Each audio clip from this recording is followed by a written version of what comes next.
Nous corrigeons l'exercice 36. On vous donne 3 points et on vous demande d'écrire l'équation de la hauteur relative à AB et donc passant par C, donc cette hauteur-ci.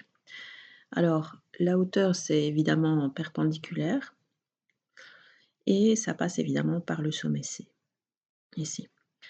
Et donc, grâce au point qu'on a ici, grâce à AB, on va pouvoir calculer le coefficient angulaire de cette droite.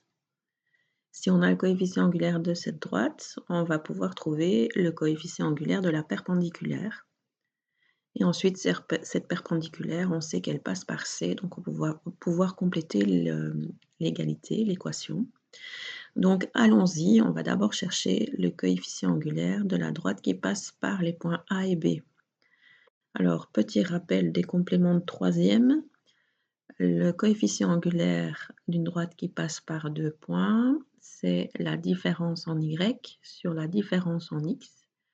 Donc la différence en y, c'est 6 moins 3 sur la différence en x, 1 moins 5. Donc faites attention parce que ça, on oublie assez vite.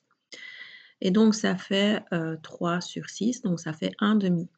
Donc on a le coefficient angulaire de cette droite-là, on n'a pas besoin de plus. Du coup, on va pouvoir en déduire le coefficient angulaire de celle-ci, qui est perpendiculaire. Donc les coefficients angulaires sont opposés inverses. Donc l'opposé de l'inverse de 1/2, ça fait -2. Alors du coup, on va pouvoir écrire en tout cas le début de l'équation de cette hauteur. Donc y égale -2 fois x plus un certain p que je ne connais pas encore et qu'on va découvrir grâce au fait qu'on sait que cette hauteur passe par C. Et C, c'est 2, 1. 2 en x et 1 en y. Donc on vient remplacer, donc y égale 1 et x vaut 2. Donc on a 1 égale -2 fois 2 plus p, ce qui va nous permettre de calculer p. Donc p, c'est 1 plus 4, ça fait 5. Et donc on va réincorporer la valeur qu'on vient de trouver dans le début de l'équation qu'on avait trouvée. Donc y égale -2x plus 5. Et voilà, on a terminé cet exercice de calcul de hauteur.